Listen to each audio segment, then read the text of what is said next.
Just one more hour until reinforcements, aka me, arrive to save the day. But until then, keep your eyes on the highway and keep on trucking with Jimmy Mack on Road Gang Radio, y'all.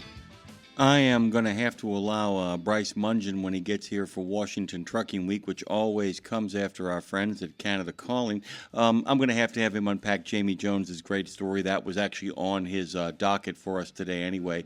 It's an ongoing conversation about a non-domiciled CDL that was given to a member of a terrorist organization from abroad. It's a little bit more complicated than that in regards to the simplicity of my comment.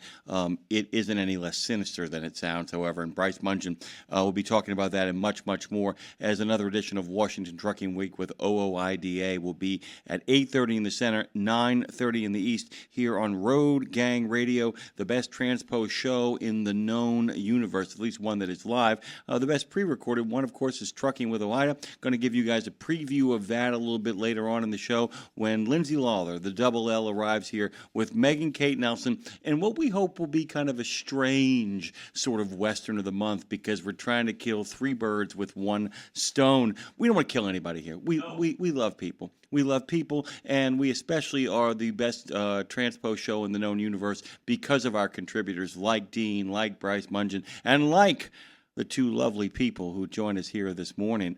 So glad to have our good friends Jim Park and Joanne Ritchie. We're going to pivot to them, get a little music going on here, and start our segment now.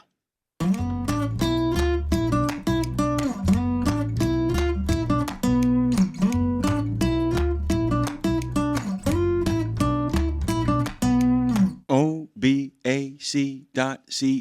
of course, that's OBAC, and that means Joanne Ritchie and Jim Park. This, of course, is the long-running 17, 18, 19, who's counting anymore, segment, Canada Calling, Into the Arms of America. Good morning, Joanne. Good morning, Jim. Good morning to you, Samina. Good morning. Good to have you both. So, What happened? Something's going on there. Somebody went underwater. Something's going on. Something's happening here. Joanne, we're going to start out with a shout out. Maybe we can overpower all the chaos going on in the background. Somebody's got to get muted here, man. This is chaos, dude. What's happening? All right, Joanne, tell us about the National Tank Services. Am I okay to go? You're okay to go. We're all okay. Yeah. Shout out as usual to start off. This is to the team at National Truck Services shop in Sarnia, Ontario, for reaching the safety milestone of, get this, okay, 20 years with no lost time injuries. That's pretty amazing. That's a remarkable 7,300 consecutive incident-free days. So I think that's a pretty darn good milestone to celebrate. The National Tank Service, by the way, or NTS, is a division of TriMac. TriMac's one of our larger trucking companies and a bulk carrier they are. They're based in Calgary, Alberta. It's family-run business that celebrated its 80th birthday earlier this year, and the company has a reputation as being extremely safely conscious. They've been recognized with a number of awards for their strong safety culture, and that certainly shows in the recent milestone at the Sarnia NTS shop. So NTS provides maintenance and tank wash services not only for TriMac's own fleet, but for other commercial customers. They're at a number of locations across North America, including in the U.S.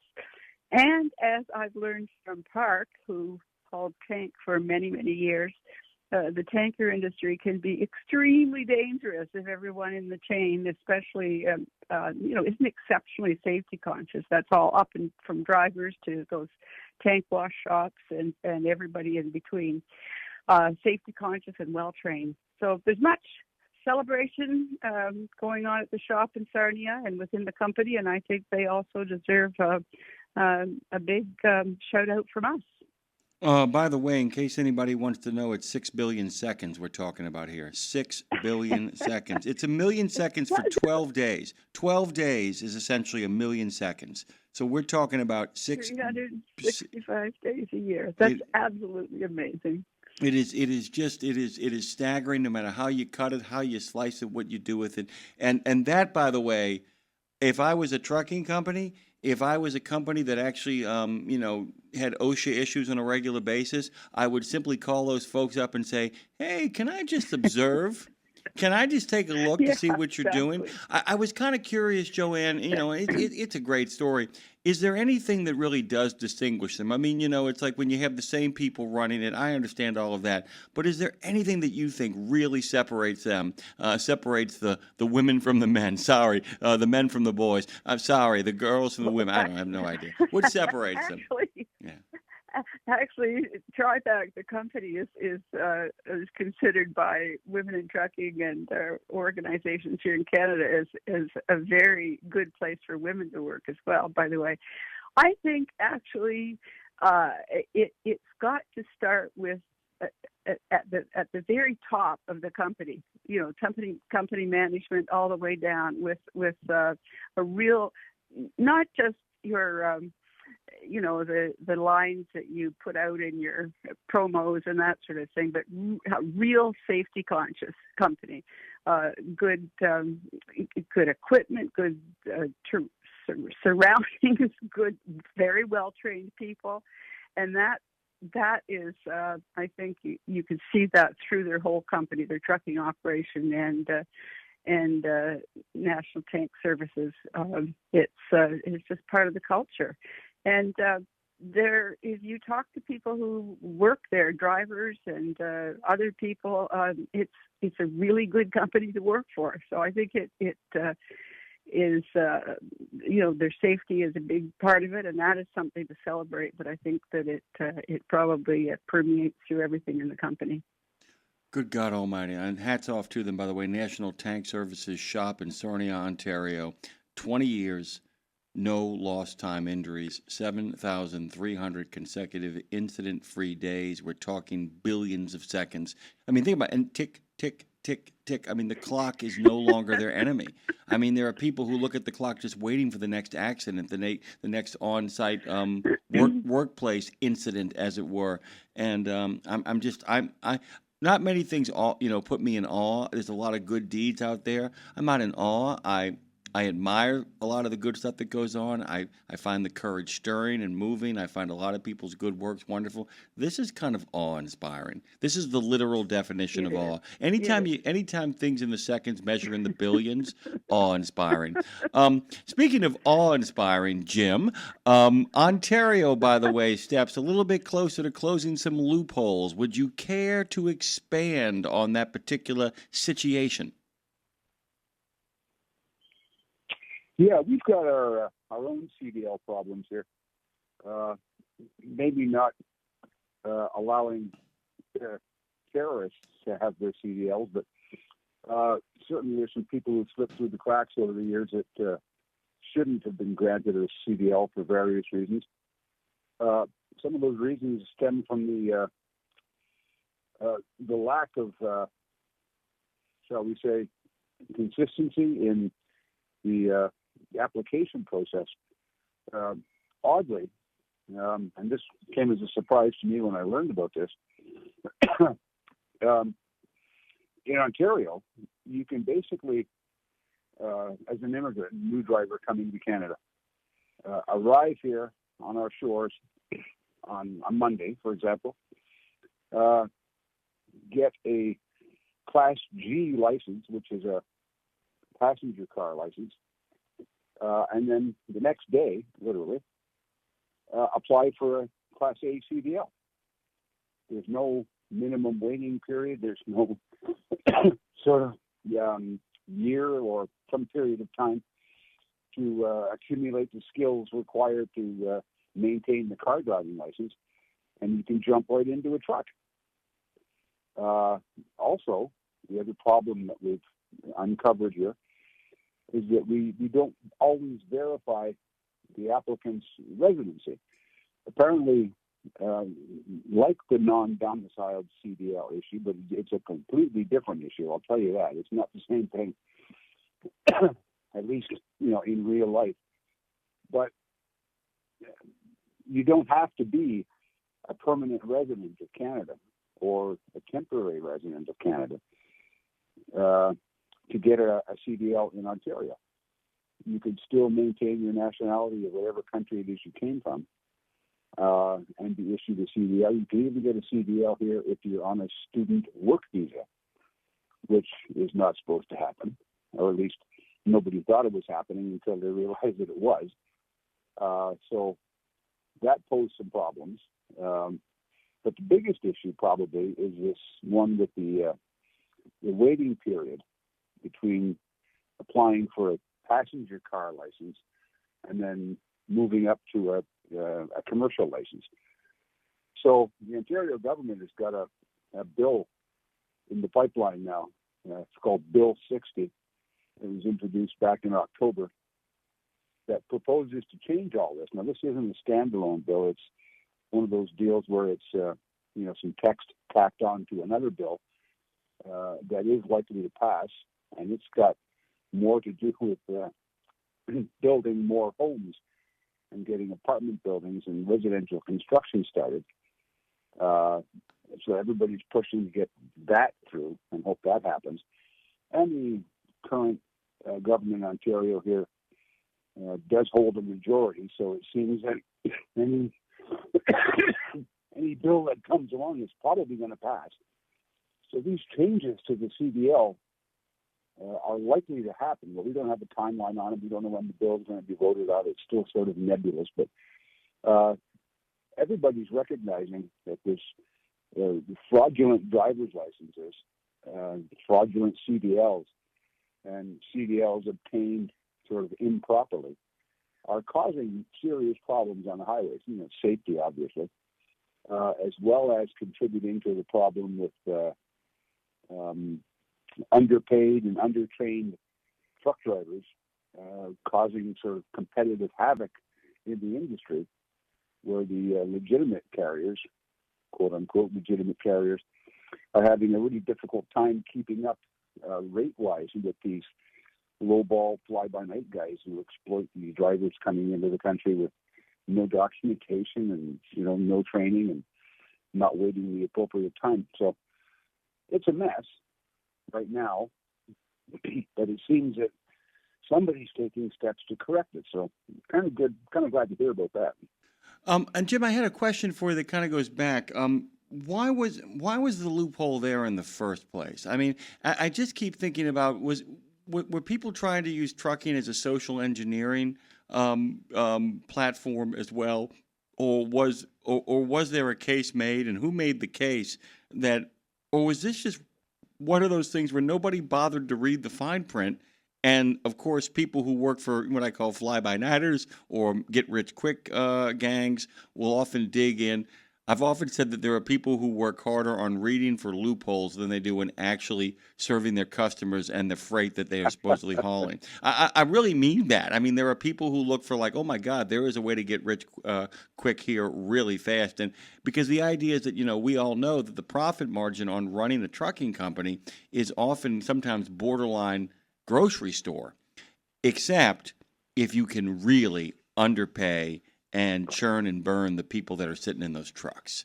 That's how you get around it. The only way to make a substantial profit in a hurry is either with incredibly dangerous work, hazmat comes to mind, or you do it by putting people that you can get away with underpaying in those seats. What happened here? Well, I'm certainly not the one to answer that question conclusively, but like you said, it was probably a case of nobody read the fine print until somebody did, and then went, oh, look, we can get away with this. There's nothing here that says you can't, which is an interesting way in the way they write regulations, is they don't necessarily always tell you what you can do, but they tell you what you can't do. So if you don't do any of the can't do's, then that means you're okay. Except when some of the things that you should be doing or shouldn't be doing weren't conceived or thought of when the legislation was originally written. God knows when that was. But suddenly somebody realized that, hey, I can apply for a CDL, within a few days of landing there. Why don't we do that? So there's a pretty high demand for Canadian citizenship or permanent residency status. People are clamoring to get that. It's one of the best passports in the world right now is a Canadian passport. So if you can get in under the wire somehow, get into a situation where you can, earn a living as a truck driver, and it's easy to do apparently, people will be grateful for the opportunity and will happily work for nothing in order to spend 2 years basically qualifying for permanent residency. And if you can survive that 2-year period, there's probably a lot worse ways of becoming a permanent resident of Canada than driving a truck for 2 years.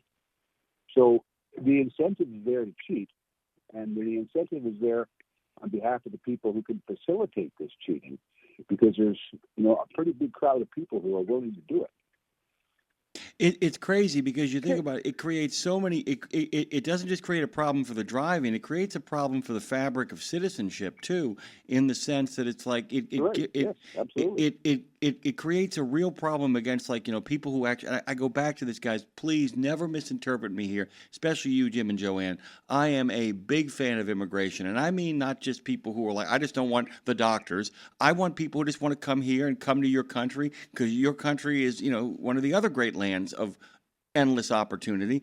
I want people who want to come here and play by the rules and follow the procedures. And this just sets up a massive loophole. I don't blame them, because here's the thing. If you're coming from a place like Pakistan, even though you're being underpaid by our standards or your standards compared to what you would have been paid in Pakistan, and you do 2 years of that?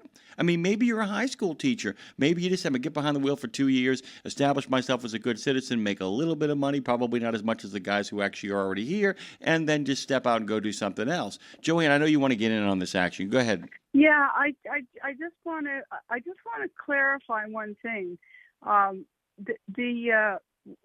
It's as Park said, you can with your G license you can apply for your CDL, but you still have to go through the MELT training, and you still take the same test from the ministry that everybody else takes for a CDL.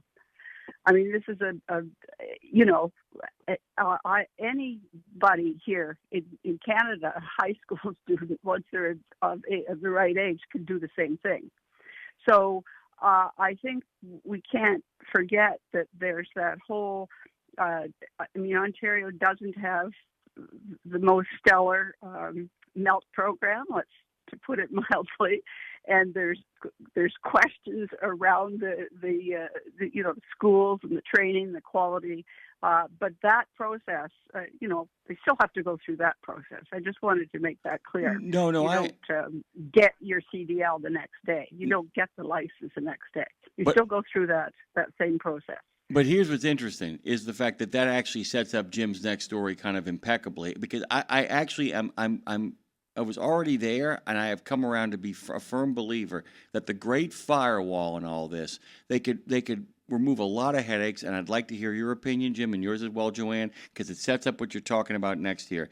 Driver training, certification or credentialing, how we go about doing this in a much more rigorous, not impossible, not the old poll tax of give people a test they can't pass, but really rigorous examination with real consequences if you're on the road without them, or you're not delivering them, might be the firewall that could change a whole lot of aspects in the industry.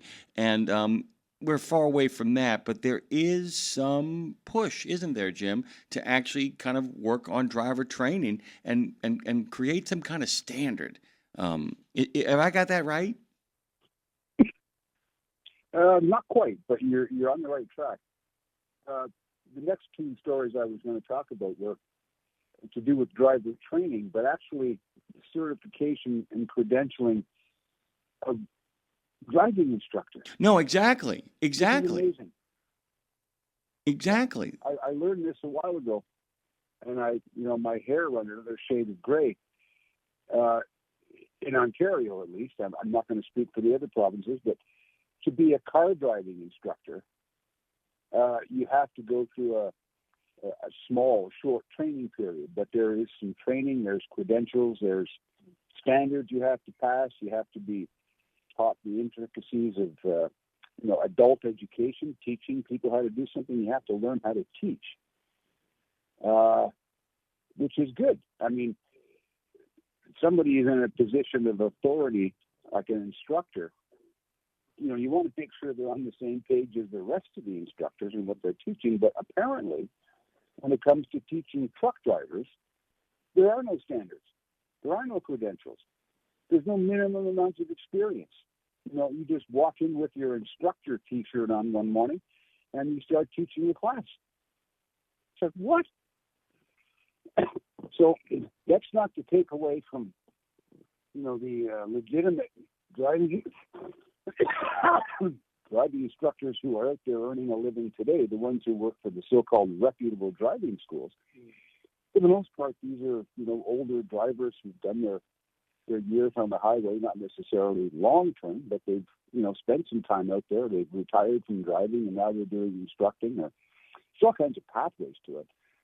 But somewhere in there, they've accumulated the experience and knowledge and are able to pass it on to a student. Well, again, we're talking about this particular brand or type of driving school and there are anecdotal examples. I've never seen this in real life, but people who will say they could become a driver trainer after like 6 months experience and go back to work for a driving school, one of these fly-by-night places, and start teaching other people what the instructors don't know. You can read from the book, but again, if you're just teaching to pass tests, it's probably easier to get away with being an instructor with no experience. But for heaven's sakes, we're talking about, teaching people how to do something that, you can hurt a lot of people if you don't know what you're doing when it comes to driving a truck. So the several groups in the country right now, around the country in different areas, including Atlantic Canada and a new association of truck riding schools, are pushing, developing their own programs for certification for trainers, which is good, even if it's not recognized by the province or any licensing authority. Somebody is taking steps here to say, we want these programs to have instructors who know what they're doing. And our schools, in this case, the Professional Truck Training Alliance of Canada, have partnered with a company called Blue Drop to develop an accreditation program.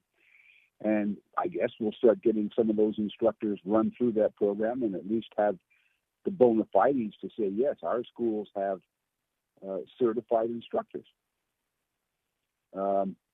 It's the same going on down in Atlantic Canada right now. Various schools are talking about the need to up the standards for instructors and develop programs where they can be, again, certified, and everybody knows they're sort of on the same page in terms of how and what they're teaching in the schools, other than just the curriculum that's in the program, which if you don't know anything about it, all you can do is read it. So I was shocked when I learned that there was no credentials for truck driving instructors, but apparently that's going to change, or at least there's movement here that suggests there's people who want to change this.